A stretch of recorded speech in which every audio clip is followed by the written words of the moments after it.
മണ്ണിൽ നിധി ഒളിപ്പിച്ച ഒരു സുന്ദരി. ആ മണ്ണിൽ പണിയെടുക്കാനിറങ്ങുന്ന കർഷകരാരും പൊന്നി വിളയിക്കാനല്ല, മറിച്ച് വജ്രം കുഴിച്ചെടുക്കാനാണ് അങ്ങോട്ടിറങ്ങുന്നത്. മധ്യപ്രദേശിലെ പന്ന എന്ന ജില്ലയെ പ്രശസ്തമാക്കുന്നത് മണ്ണിൽ ഉറച്ചുപോയ വജ്രങ്ങളും കല്ലിൽ തീർത്ത ക്ഷേത്രങ്ങളുമാണ്.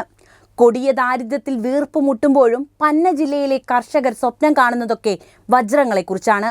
നിയമപരവും അല്ലാതെയും മണ്ണിലേക്ക് ഇറങ്ങി കർഷകൻ വിയർപ്പൊഴുക്കുന്നത് മണ്ണിൽ പൊന്നു വിളയിക്കാനല്ല, മറിച്ച് മണ്ണിൽ അമർന്നുപോയ വജ്രം തേടിയാണ്. ഇന്ന് പറയുന്നത് ആ കർഷകരുടെ പ്രതീക്ഷയെക്കുറിച്ചാണ്. മധ്യപ്രദേശിലെ പന്ന ജില്ലയിലെ കർഷകരെക്കുറിച്ച്, ഭാഗ്യത്തെ മണ്ണിൽ നിന്നും ഖനനം ചെയ്തെടുക്കുന്ന ആ സ്വപ്ന സഞ്ചാരികളെക്കുറിച്ച്. ജനുവരിയിലെ ഒരു മഞ്ഞുകാലം ഉച്ചവെയിൽ ആറി തുടങ്ങിയിരിക്കുന്നു. മധ്യപ്രദേശിലെ പന്ന ജില്ലയിലെ കല്യാൺപൂർ ഗ്രാമത്തിലെ വജ്രഖനി തൊഴിലാളിയായ 40 വയസ്സുള്ള കുസുംബായി ഖനിയിൽ നിന്ന് വളരെ നേരത്തെ തന്നെ തിരിച്ചെത്തിയിട്ടുണ്ട്. ദിവസക്കൂലി നഷ്ടപ്പെട്ടിട്ടും അദ്ദേഹം എന്നും ആ ഖനിയിലേക്ക് ഇറങ്ങും. അവിടെ നിന്നും തിരിച്ചെത്തിയ അദ്ദേഹം മണ്ണുകൊണ്ടും കല്ലുകൊണ്ടും തീർത്ത തന്റെ ചെറിയ വീടിന്റെ കട്ടിലിലിരുന്ന് ഭാഗ്യത്തെ പുകഴ്ത്തുകയാണ്. വനപാലകർ അയാളെ പിടികൂടിയിരുന്നെങ്കിൽ ആ ദിവസം ജയിലിൽ കഴിച്ചുകൂട്ടാം. ഭക്ഷണം അവർ തരും. അനധികൃത വജ്രഖനിയിൽ ജോലി ചെയ്യുന്നതിനാൽ തന്നെ ആഴ്ചയിൽ മിക്ക ദിവസങ്ങളിലും കുസുമം ഈ അവസ്ഥയെ അഭിമുഖീകരിക്കുന്നുണ്ട്. ഇത് കുസുമത്തിന്റെ മാത്രം കഥയല്ല, പന്നയിലെ ഓരോ ദരിദ്രനാരായണന്റെയും കഥയാണ്. മധ്യപ്രദേശിന്റെ തലസ്ഥാന നഗരമായ ഭോപ്പാലിൽ നിന്ന് 380 കിലോമീറ്റർ അകലെയാണ് പന്ന ജില്ല സ്ഥിതി ചെയ്യുന്നത്. കെൻ നദി, പാണ്ഡവ്, ഘാത എന്നീ വെള്ളച്ചാട്ടങ്ങളുള്ള പന്നയിലെ ദേശീയോദ്യാനം ജൈവ വൈവിധ്യത്തിന് പേരുകേട്ട നാടുകൂടിയാണ്. കുറച്ച് ദിവസങ്ങൾക്ക് മുൻപാണ് മധ്യപ്രദേശിലെ പന്ന ജില്ലയിലെ ഒരു കർഷകന് ജോലിക്കിടെ ഒരു വജ്രം ലഭിക്കുന്നത്. എന്നാൽ മണ്ണിൽ പണിയെടുക്കുന്ന പാവം കർഷകന് നിധി നൽകുന്നത് മണ്ണ് ആവർത്തിച്ചുകൊണ്ടേയിരിക്കുന്നു. ആഴ്ചകളുടെ ഇടവേളയിൽ 2 വജ്രങ്ങളാണ് അയാളെ തേടിയെത്തിയത്.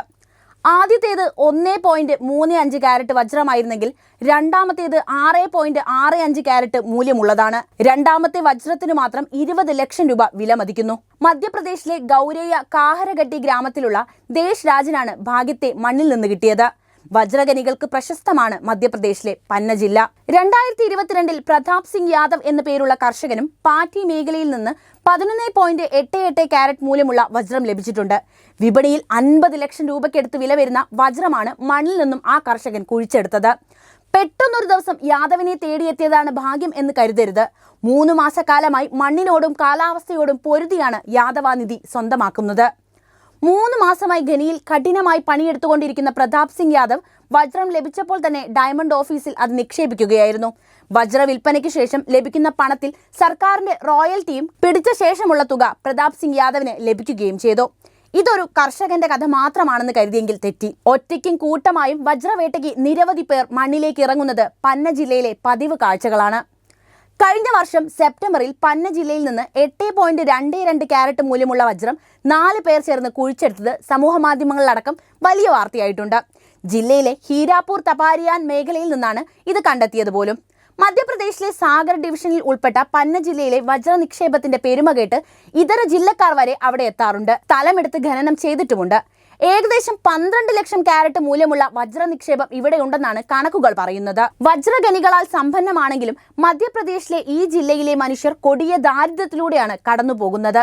മധ്യപ്രദേശിലെ ഏറ്റവും ദരിദ്രമായ ജില്ലകളിൽ ഒന്നുകൂടിയാണ് പന്ന എന്ന് പറയുമ്പോൾ അതൊരു വിരോധാഭാസമായി നമുക്ക് അനുഭവപ്പെട്ടേക്കാം.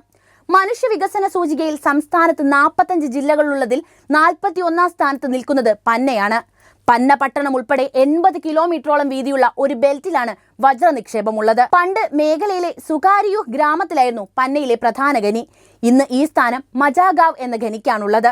ഏഷ്യയിലെ ഏറ്റവും സജീവമായ വജ്രഖനി കൂടിയാണ് മജാഗാവ്. അപ്പോൾ പന്നയെക്കുറിച്ച് മനസ്സിലായല്ലോ. പന്നയിലൊന്ന് പോയി ഖനനം ചെയ്യണമെന്ന് തോന്നുന്നുണ്ടോ? അപ്പോൾ വീഡിയോ ഇഷ്ടപ്പെട്ടാൽ ലൈക്ക് ചെയ്യാനും ഷെയർ ചെയ്യാനും ശ്രദ്ധിക്കുമല്ലോ.